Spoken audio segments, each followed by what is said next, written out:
আল্লাহ যদি মুমিন বান্দাকে সম্পদ দান করে, নিসাব পরিমাণের সম্পদের মালিক বানায় দেয়, মুমিন বান্দা সক্রিয়ভাবে বছরে কয় লাখ টাকার কয় হাজার টাকা যাকাত আসবে, কয় কোটি টাকার কয় লাখ টাকা যাকাত আসবে, মুমিন বান্দা সক্রিয়ভাবে হিসাব করে করে বছরে যাকাত দেবে কয় দিন? জোরে বলে। সম্পদের উপরে যাকাত ফরজ দিতে হবে কয় দিন? বছরে একদিন যাকাত দিবেন, বছরে একদিন। আরে ভাই, যারা যাকাত দিচ্ছেন তারা শুকরিয়া আদায় করবেন, আল্লাহর কাছে বলবেন, আল্লাহ আমার মতো হতভাগাকে যে আপনি যাকাত দাতা হিসেবে কবুল করেছেন, আলহামদুলিল্লাহ। হে রব, তোমার শুকরিয়া যে যাকাত দাতাদের মধ্যে আমিও একজন। এর কথা কন না, দেন না যাকাত? রাগ করেন নাকি আপনারা? ভালো করে বোঝার চেষ্টা করবেন বাজান গো আমার। যাকাত দাতাদের তালিকায় আল্লাহ আপনাকে কবুল করেছে। আল্লাহ হাত এই জায়গায় রাখে নাই, আপনাকে মোহাব্বত করে হাত রাখছে কোন জায়গায়? জোরে বলেন। ভালো করে বোঝার চেষ্টা করবেন। যাকাত দিলে ধনীর সম্পদ কমে না বাড়ে? ভালো করে বোঝার চেষ্টা করবেন বাজান। এই বাংলাদেশের 54 বছর কেটে গেল, প্রত্যেকবার প্রধানমন্ত্রী হয়েছে মুসলমান, এরপরে এদেশে কেউ শান্তির একটা বাংলাদেশ কায়েম করতে পারলো না। প্রত্যেকটা নেতা নির্বাচনের আগে বলে দারিদ্র মুক্ত বাংলাদেশ গড়ব, কিন্তু কোনো মানুষ আজ পর্যন্ত দারিদ্র মুক্ত বাংলাদেশ গড়তে পারলো না। মনে রাখবেন, বাংলাদেশকে যদি দারিদ্র মুক্ত বাংলাদেশ গড়তে চান, যত বড় নেতা আসেন, আমাদের একটা কথা আপনারা আমল করবেন। আল্লাহ তাআলা যে বিধান দিয়েছেন, যাকাত ভিত্তিক অর্থনীতি দিয়েছেন, এই যাকাত ভিত্তিক অর্থনীতি চালু না হওয়া পর্যন্ত বাংলাদেশকে দারিদ্র মুক্ত করা সম্ভব হবে না। যাকাত ভিত্তিক অর্থনীতি চালু করা লাগবে। আমাদের দেশে যাকাত ভিত্তিক অর্থনীতি নাকি সুদ ভিত্তিক অর্থনীতি? সুদ ভিত্তিক অর্থনীতি হালাল না হারাম? এই হারাম অর্থনীতি দিয়ে কোশ্চিনকালে বাংলাদেশকে দারিদ্র মুক্ত করা সম্ভব হবে? বাংলাদেশকে দারিদ্র মুক্ত করতে হলে যাকাত ভিত্তিক অর্থনীতি চালু করা লাগবে। শোনেন শোনেন, এদিক শোনেন। আমার দেশের ধনীরা যাকাত দেয় কিভাবে জানেন? ইনি ধনী মানুষ, যাকাত আসছে 1 কোটি টাকা, কোনো মতে 5-10 লাখ টাকা যাকাত দিয়ে নিজের 90 লাখ টাকা যাকাত নিজে মেরে খায়। উনি ধনী মানুষ, যাকাত আসছে 10 লাখ টাকা, কোনো মতে 2-1 লাখ টাকার যাকাত দিয়ে নিজের 6 লাখ টাকা যাকাত নিজেই মেরে খায়। এদেশের ধনীরা যাকাত মানেই পাইছে শাড়িয়াল লঙ্গি। অমুক নেতা সেরাগালি বদনা অমুক স্কুল মাঠে যাকাতের শাড়ি লঙ্গি বিতরণ করবে, আপনারা আসবেন। বাপ রে বাপ, শাড়ি লঙ্গি 5000, মানুষ আসছে 50,000। ঠেলা ঠেলি আর গুদাগুদি করিয়া পায়ের তলে পরে 8 জন মারা গেছে। প্রত্যেকটা চ্যানেলে নিউজ হচ্ছে অমুক শিল্পপতি যাকাত দিতে গিয়া 8 জন মানুষ মারা গেছে। মনে রাখবেন, যাকাত দিতে গিয়ে এইভাবে পায়ের তলে পড়ে যদি মানুষ মারা যায়, কিয়ামতের ময়দানে যাকাত দেওয়ার সব তো দূরের কথা, মানুষ হত্যাকারীর গুনাহ নিয়ে আপনাকে জাহান্নামে যেতে হবে। এটা যাকাত দেওয়ার পদ্ধতি না, এটা যাকাত দেওয়ার সিস্টেম না। আর যাকাত মানে শাড়ি লঙ্গি না। এমন লঙ্গি দেয় 200 টাকা দাম, লেটন লঙ্গি, পরে থাকলে ওর জান্নাত জাহান্নাম সব দেখা যায়। এমন শাড়ি দেয় 300 টাকা দাম, ধুয়ে দিলে শাড়ি না মশারি খুঁজে পাওয়া যায় না। এই বড় লোক, এই শাড়ি তোমার বউরে পরাবা। হ্যাঁ, যাকাতের শাড়ি লঙ্গি দিয়ে লাভ নাই। আর দিলেও মান সম্পন্ন রুচি সম্পন্ন কাপড় দিতে হবে, উল্টা পাল্টা পোশাক দিলে হবে না। কথা কন। হযরত ওমর ফারুক দেখে বলেন, তোমরা যাকাতের অর্থ এমন ভাবে দাও যাতে ওই ব্যক্তি যাকাতের জন্য আর কারো দুয়ারে হাত না পাতে। আল্লাহু আকবার বলেন। এই ছেলেটা বেকার বসে আছে, যাকাতের 1.5 লাখ টাকা দেন, 500 টাকা দিয়ে লাভ নেই। অনেকে 500 টাকা 1000 টাকা করে দিলে আর বলে যাকাত দিছি, দিয়ে একেবারে হাঁটিয়ে ফেলে দিছে। 500 টাকা দিয়ে মানুষের ভাগ্যের কোনো পরিবর্তন হবে? এই ছেলেটাকে যাকাতের 1.5 লাখ টাকা দেন, দিয়ে এই নসের মার্কেটে একটা ছোটখাটো দোকান ধরায় দেন। আল্লাহ চাইলে 5-7 বছর ব্যবসা বাণিজ্য করে ভবিষ্যতে এই ছেলে নিজেও যাকাত দিতে পারে। এই ছেলেটা বেকার বসে আছে, ওরে যাকাতের 1.5 লাখ টাকা দিয়ে একটা অটো ভ্যান রিক্সা কিনে দেন, আর একটা কর্মস্থানের ব্যবস্থা হলো, দৈনিক 500-700 টাকা ইনকাম করবে। ওই ছেলেটা আর বেকার থাকলো।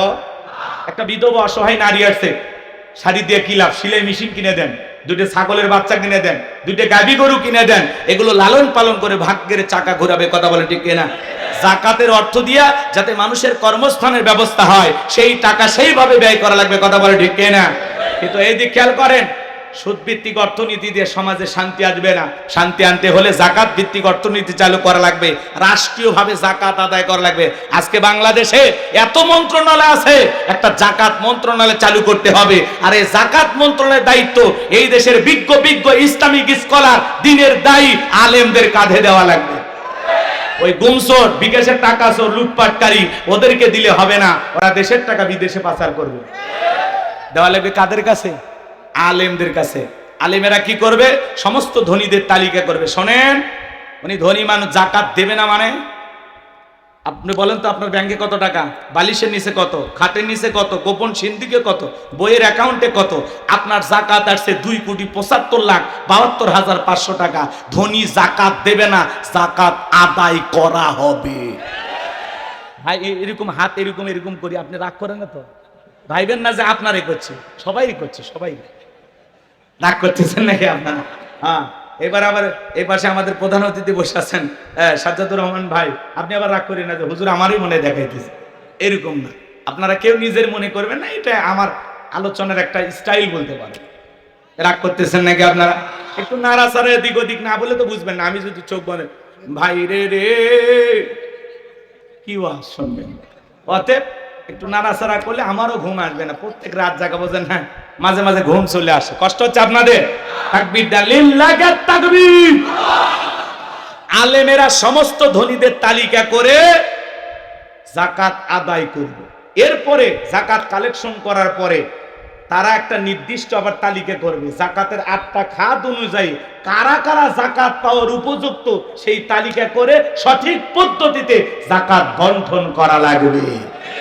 এই দেশে জরিপ করে আমরা দেখেছি, যদি 10 বছর, এখন জরিপ করা হয়েছে মাত্র 7 বছর হলেও এইভাবে যাকাত কালেকশন করে আর সঠিক পদ্ধতিতে যেই ব্যক্তি যাকাত পাওয়ার উপযুক্ত তাদের কাছে যদি যাকাতের অর্থ পৌঁছে দিতে পারি, 7 থেকে 10 বছরের মধ্যে বাংলাদেশে যাকাত খাওয়ার মতো একজন গরিব খুঁজে পাওয়া যাবে না। বলেন আল্লাহু আকবার। এজন্য ধনী যাকাত দিতে চায় না, যাকাত আদায় করা লাগবে। একটা ছোট্ট ঘটনা 2 মিনিটে বলি। আল্লাহর নবী মুসা আলাইহিস সালামের নাম আপনারা শুনেছেন, বলবো? মুসা আলাইহিস সালাম কারণের কাছে যা বলে, কারণ তোরে যাকাত দেওয়া লাগবে। কারণ ডেকে বলে আমি যাকাত দিতে পারবো না। আল্লাহ নবী মুসা আলাইহিস সালাম রাগান্বিত হয়ে বলে, কারণ রে, যাকাত না দিলে যাকাত আদায় করা হবে। মুসা নবী রাগ কম না বেশি? যে নবী রেগে গেলে মাথার টুপি ভেদ করে চুল খাড়া হয়। বলেন আল্লাহু আকবার। আরেকটু জোরে বলেন আল্লাহু আকবার। নবী মুসা রাগান্বিত চেহারা দেখে কারণ ডেকে বলে, মুসা রাগ করার দরকার নাই, কত টাকা দিতে হবে বলো। এইবার বাজান গো আমার, গভীর মনোযোগ দিয়ে কথাগুলো শুনবেন। মুসা আলাইহিস সালাম ডেকে বলে, শতকরা 2.5% টাকা দেওয়া লাগবে। বলে ঠিক আছে আপনি যান, আমি একটু হিসাব নিকাশ করে দেখি, পরে আপনাকে জানাবো। এইবার মুসা আলাইহিস সালাম চলে গেলেন। এইবার কারণ হিসাব নিকাশে বসে গেল। এই কারণকে আল্লাহ এত সম্পদ দিয়েছিল, 70টা উট লাগতো চাবি বহন করতে। চাবি যদি এত হয় তালা কত, আর তালা যদি এত হয় সিন্ধুকে মাল কত, ছোট মাথায় ধরবে না। এইবার কারণ হিসাব নিকাশ করে দেখে কয়েক হাজার কর্মচারী দিয়া সারা দিন সারা রাত যদি যাকাতের টাকা দেওয়া হয়, এরপরে টাকা শেষ হবে না। বলেন আল্লাহু আকবার। এমনি তো কৃপণ, পায়ে স্যান্ডেল দেয় না ক্ষয় যাবে বলে, গায়ে জামা পরে না ছিঁড়ে যাবে বলে, সেই কৃপণ কি এত টাকা যাকাত দিতে পারে? সে একটা গভীর ষড়যন্ত্র করলো। এলাকা একটা 2 নাম্বার মহিলা ছিল, নাম হলো সবদা। এই সবদা নামের পতিতার কাছে যা বলে, সবদা রে, তোরে 2 বস্তা টাকা দেব, বিনিময়ে আমার একটা কাজ করে দিতে হবে। অ্যাডভান্স হিসেবে আজকে 1 বস্তা টাকা দিয়ে গেলাম, আর আগামীকালকে সাক্ষী দেওয়ার পর আর 1 বস্তা টাকা দেব, বিনিময়ে একটা কথা বলতে হবে। আল্লাহ নবী মুসা আলাইহিস সালাম যখন ভরা মজলিসে দাঁড়ায়া মানুষকে আল্লাহর পথে আহ্বান করবে, ওই ভরা মজলিসে দাঁড়ায়া একবার শুধু বলবি, মুসা আলাইহিস সালাম দিনের বেলা ওয়াজ করে আর রাতের বেলা আমি সবদার সাথে রাত কাটাই, বাস এতটুকু কথাই বললে যথেষ্ট, বাকি যা করার আমি করব। সবদা যেহেতু 2 নাম্বার মহিলা, রাজি হয়ে গেল। ঝড়, এ খারাপ সে খারাপ, অমুক ভালো না তমুক ভালো না। আরে ভাই, মানুষের সমালোচনা করেন, নিজের আত্মসমালোচনা করেন, নিজের জীবনের ত্রুটিগুলো তালাশ করেন। অন্যের ভুল ধরতে ধরতে নিজে ভুলের মহাসাগরে ডুবে থাকবেন, টেরও পাবেন না। এই জন্য আমরা অন্যের ভুল না ধরে নিজের ভুল ধরার চেষ্টা করব ইনশাআল্লাহ। প্রত্যেকটা কথা যেন হয় আত্মসমালোচনার উদ্দেশ্যে, নিজেকে সংশোধন করার উদ্দেশ্যে। তাহলে মুমিন বান্দার জবান দিয়ে যে কথা বের হবে, বুঝে শুনে কথা বলা লাগবে। কারণ আপনার আমার জবানের প্রত্যেকটা কথা রেকর্ড করতেছেন কে? মা ইয়ালফিযু মিন কাউলিন ইল্লা লাদাইহি রাকীবুন আতীদ। বান্দা এমন কোন কথা বলে না যে কথা রেকর্ড করার জন্য আমার ফেরেশতারা নাই। আপনার আমার জীবনের প্রত্যেকটা কথা রেকর্ড করা হচ্ছে, কথা বলেন ঠিক কিনা?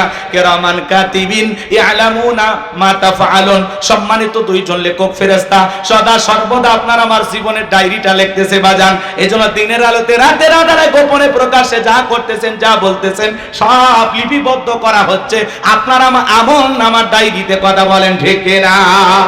এজন্য মুমিন বান্দা জবান দিয়ে যা ইচ্ছা তাই বলবে না। মুমিন বান্দা জবান দিয়ে সেই কথা বলবে যে কথা বললে সওয়াব হয়। কি হয়? জোরে বলেন কি হয়?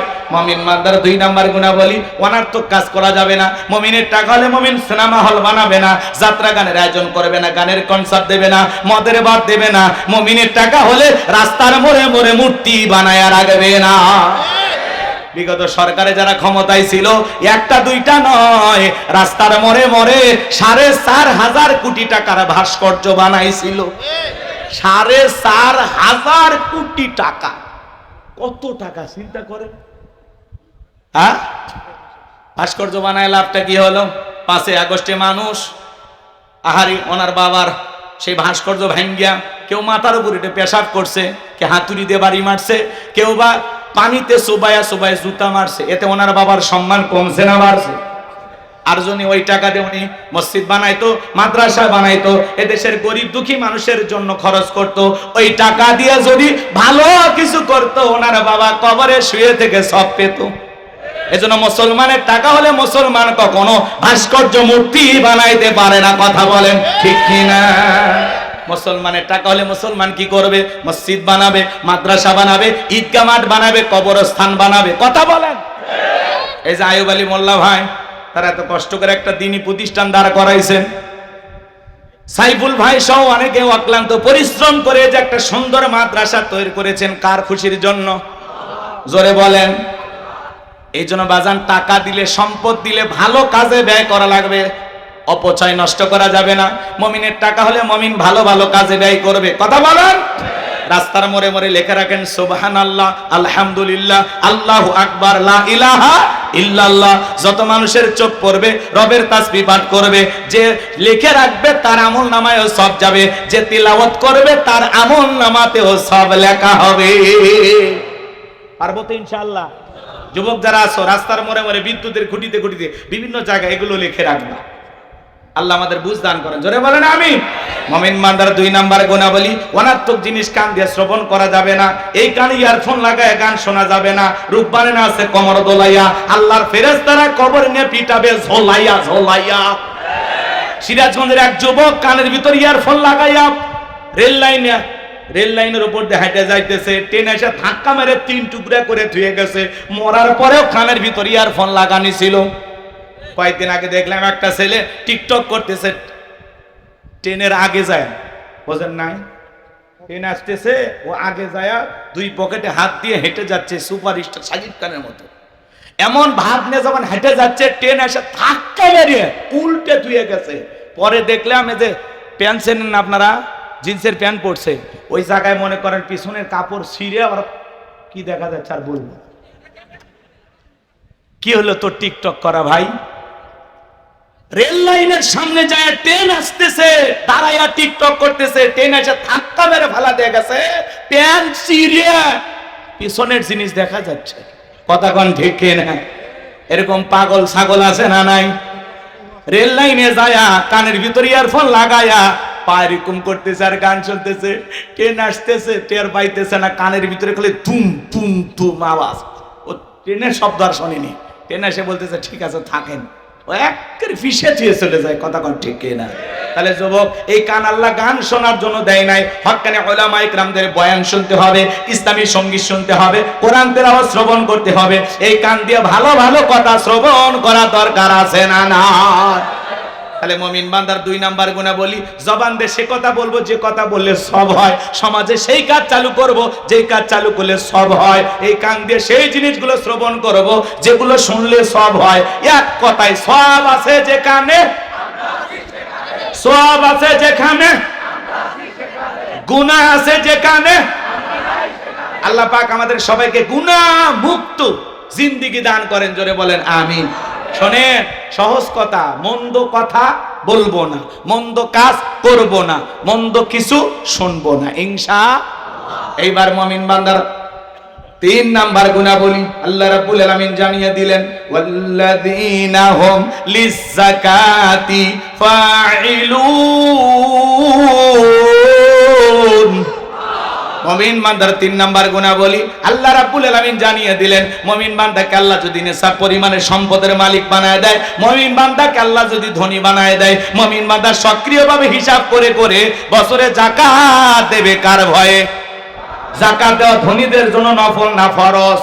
নামাজ আদায় করা যেমনি ফরজ, যাকাত দেওয়া তেমনি ফরজ। যাকাত হলো আর্থিক ইবাদত। আল্লাহু আকবার। এ ভাই বসেন বসেন, আর কয়েকটা মিনিট, আমি খুব দ্রুত গতিতে শেষ করে দেবো ইনশাআল্লাহ। 7টা গুনাহবলী একটু শুনে যান বাজান, আমল করার নিয়তে একটু বসেন। এত দূর থেকে কষ্ট করে আসলাম, যদি না শোনেন খারাপ লাগবে না? একটু বসেন, 10-15 মিনিটের মধ্যে আমি ছেড়ে দেবো ইনশাআল্লাহ। এই যুবক, ভাইয়া ভাইয়া, ও ভাইয়া ভাই বসেন। আমি তো জানি এখানে যারা আছে অধিকাংশ আমাদের মহাব্বতের মানুষ, বিভিন্ন এলাকা থেকে আপনারা আসছেন, তাই না? একটু মহাব্বত করে আসছেন, আমারে ফেলায় চলে যাবেন? হ্যাঁ, আমি জানি আপনাদের ব্যস্ততা আছে, কর্মজীবন আছে, বেশি রাত পর্যন্ত কথা শোনা আপনাদের জন্য কষ্ট। প্রোগ্রামটা 12টায় শেষ হলে আপনাদের জন্য ভালো হইতো, তাই না ভাই? এই জন্য বুঝতে পেরেছি, কয়েকটা মিনিট দেন, আমি আলোচনাটা শেষ করে যাই খুব দ্রুত গতিতে। মনোযোগ দিয়ে কথাগুলো শুনে যান বাজান, এদিক খেয়াল করেন।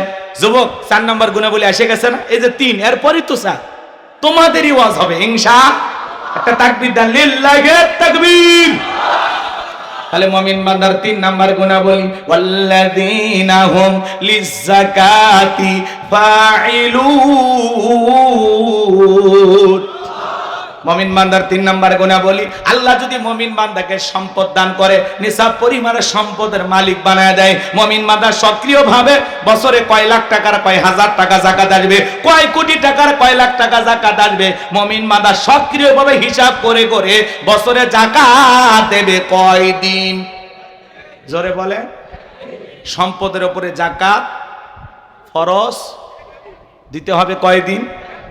বছরে 1 দিন যাকাত দিবেন, বছরে 1 দিন। আরে ভাই, যারা যাকাত দিচ্ছেন তারা শুকরিয়া আদায় করবেন, আল্লাহর কাছে বলবেন, আল্লাহ আমার মতো হতভাগাকে যে আপনি যাকাত দাতা হিসেবে কবুল করেছেন, আলহামদুলিল্লাহ। হে রব, তোমার শুকরিয়া যে যাকাত দাতাদের মধ্যে আমিও একজন। এর কথা কন না, দেন না যাকাত? রাগ করেন নাকি আপনারা?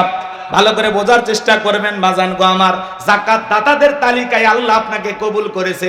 আল্লাহ হাত এই জায়গায় রাখে নাই, আপনাকে মোহাব্বত করে হাত রাখছে কোন জায়গায়? জোরে বলেন।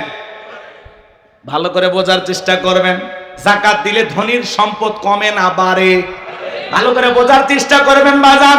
এই বাংলাদেশের 54 বছর কেটে গেল, প্রত্যেকবার প্রধানমন্ত্রী হয়েছে মুসলমান, এরপরে এদেশে কেউ শান্তির একটা বাংলাদেশ কায়েম করতে পারলো না।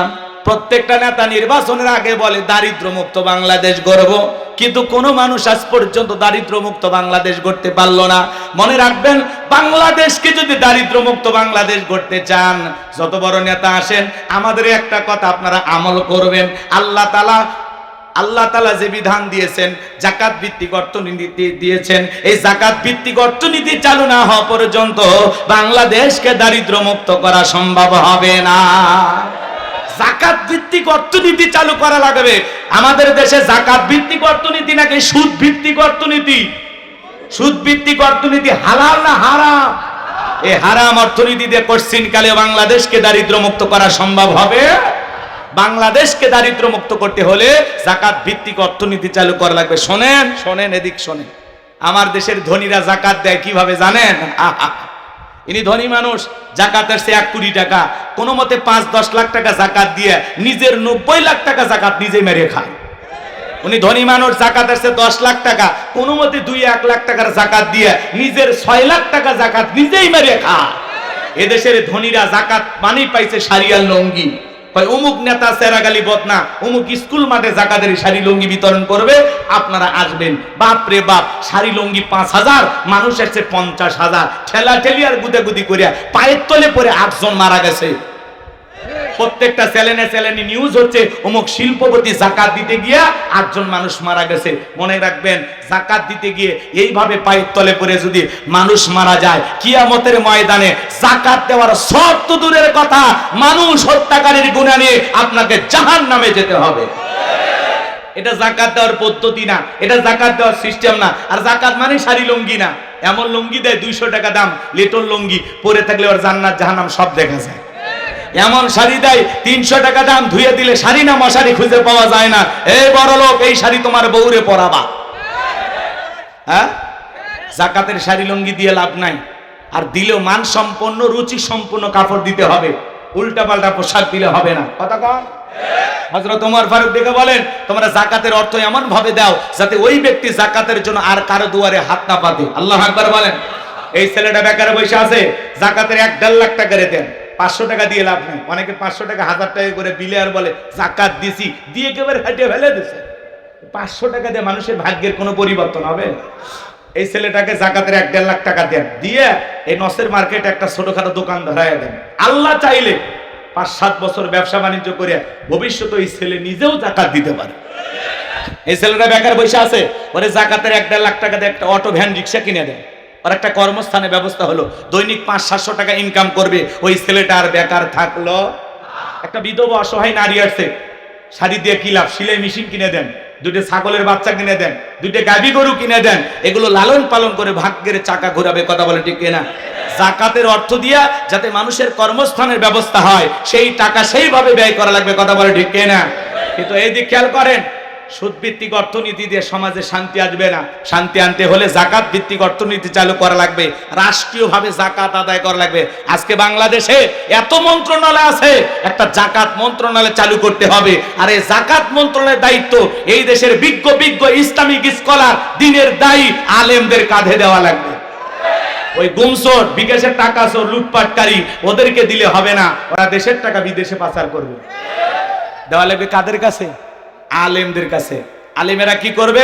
সমস্ত ধনীদের তালিকা করবে। শোনেন, উনি ধনী মানুষ, জাকাত দেবে না মানে? আপনি বলেন তো, আপনার ব্যাংকে কত টাকা, বালিশের নিচে কত, খাটের নিচে কত, গোপন সিন্ধিকে কত, বইয়ের অ্যাকাউন্টে কত? আপনার জাকাত আসছে 2,75,72,500 টাকা। ধনী জাকাত দেবে না, জাকাত আদায় করা হবে। ভাই এরকম হাত এরকম এরকম করি, আপনি রাগ করেন না তো? ভাইবেন না যে আপনারই করছে, সবাই করছে, সবাই রাগ করতেছেন নাকি আপনারা? হ্যাঁ, এবার আবার এই পাশে আমাদের প্রধান অতিথি বসে আছেন সাজ্জাদুর রহমান ভাই, আপনি আবার রাগ করেন না যে হুজুর আমারই মনে দেখাইতেছে। এরকম না, আপনারা কেউ নিজের মনে করবেন না, এটা আমার আলোচনার একটা স্টাইল বলতে পারেন। রাগ করতেছেন নাকি আপনারা? একটু নাড়াচাড়া এদিক ওদিক না বলে তো বুঝবেন না। আমি যদি চোখ বলে ভাই রে রে কি ওয়াজ শুনবেন, অতএব একটু নাড়াচাড়া করলে আমারও ঘুম আসবে না। প্রত্যেক রাত জাগা বোঝেন, হ্যাঁ মাঝে মাঝে ঘুম চলে আসে। কষ্ট হচ্ছে আপনাদের? তাকবীর দেন, লিল্লাহি তাকবীর। আলেমেরা সমস্ত ধনীদের তালিকা করে জাকাত আদায় করবে। এরপরে জাকাত কালেকশন করার পরে তারা একটা নির্দিষ্ট আবার তালিকা করবে, জাকাতের 8টা খাত অনুযায়ী কারা কারা জাকাত পাওয়ার উপযুক্ত, সেই তালিকা করে সঠিক পদ্ধতিতে জাকাত বন্টন করা লাগবে। এই দেশে জরিপ করে আমরা দেখেছি, যদি 10 বছর, এখন জরিপ করা হয়েছে মাত্র 7 বছর হলেও এইভাবে জাকাত কালেকশন করে আর সঠিক পদ্ধতিতে যেই ব্যক্তি জাকাত পাওয়ার উপযুক্ত তাদের কাছে যদি জাকাতের অর্থ পৌঁছে দিতে পারি, 7 থেকে 10 বছরের মধ্যে বাংলাদেশে জাকাত খাওয়ার মতো একজন গরিব খুঁজে পাওয়া যাবে না। বলেন আল্লাহু আকবার। এজন্য ধনী জাকাত দিতে চায় না, জাকাত আদায় করা লাগবে। একটা ছোট্ট ঘটনা 2 মিনিটে বলি। আল্লাহর নবী মুসা আলাইহিস সালামের নাম আপনারা শুনেছেন, বলবো? মুসা আলাইহিস সালাম কারণের কাছে যা বলে, কারণ তোরে জাকাত দেওয়া লাগবে। কারণ ডেকে বলে আমি জাকাত দিতে পারবো না। আল্লাহ নবী মুসা আলাইহিস সালাম রাগান্বিত হয়ে বলে, কারণ রে, জাকাত না দিলে জাকাত আদায় করা হবে। মুসা নবী রাগ কম না বেশি? যে নবী রেগে গেলে মাথার টুপি ভেদ করে চুল খাড়া হয়। বলেন আল্লাহু আকবার। আরেকটু জোরে বলেন আল্লাহু আকবার। নবী মুসা রাগান্বিত চেহারা দেখে কারণ ডেকে বলে মুসা রাগ করার দরকার নাই, কত টাকা দিতে হবে বলো। এইবার বাজান গো আমার গভীর মনোযোগ দিয়ে কথাগুলো শুনবেন। মুসা আলাইহিস সালাম ডেকে বলে শতকরা 2.5% টাকা দেওয়া লাগবে। বলে ঠিক আছে আপনি যান, আমি একটু হিসাব নিকাশ করে দেখি, পরে আপনাকে জানাবো। এইবার মুসা আলাইহিস সালাম চলে গেলেন। এইবার কারণ হিসাব নিকাশে বসে গেল। এই কারণকে আল্লাহ এত সম্পদ দিয়েছিল, 70টা উট লাগতো চাবি বহন করতে। চাবি যদি এত হয় তালা কত, আর তালা যদি এত হয় সিন্ধুকে মাল কত, ছোট মাথায় ধরবে না। এইবার কারণ হিসাব নিকাশ করে দেখে কয়েক হাজার কর্মচারী দিয়া সারা দিন সারা রাত যদি যাকাতের টাকা দেওয়া হয়, এরপরে টাকা শেষ হবে না। বলেন আল্লাহু আকবার। এমনি তো কৃপণ, পায়ে স্যান্ডেল দেয় না ক্ষয় যাবে বলে, গায়ে জামা পরে না ছিঁড়ে যাবে বলে, সেই কৃপণ কি এত টাকা যাকাত দিতে পারে? সে একটা গভীর ষড়যন্ত্র করলো। এলাকা একটা 2 নাম্বার মহিলা ছিল, নাম হলো সবদা। এই সবদা নামের পতিতার কাছে যা বলে, সবদা রে তোরে 2 বস্তা টাকা দেব, বিনিময়ে আমার একটা কাজ করে দিতে হবে। অ্যাডভান্স হিসেবে আজকে 1 বস্তা টাকা দিয়ে গেলাম, আর আগামীকালকে সাক্ষী দেওয়ার পর আর 1 বস্তা টাকা দেব। বিনিময়ে একটা কথা বলতে হবে। আল্লাহ নবী মুসা আলাইহিস সালাম যখন ভরা মজলিসে দাঁড়ায়া মানুষকে আল্লাহর পথে আহ্বান করবে, ওই ভরা মজলিসে দাঁড়ায়া একবার শুধু বলবি মুসা আলাইহিস সালাম দিনের বেলা ওয়াজ করে আর রাতের বেলা আমি সবদার সাথে রাত কাটাই, বাস এতটুকু কথাই বললে যথেষ্ট, বাকি যা করার আমি করব। সবদা যেহেতু 2 নাম্বার মহিলা, রাজি হয়ে গেল।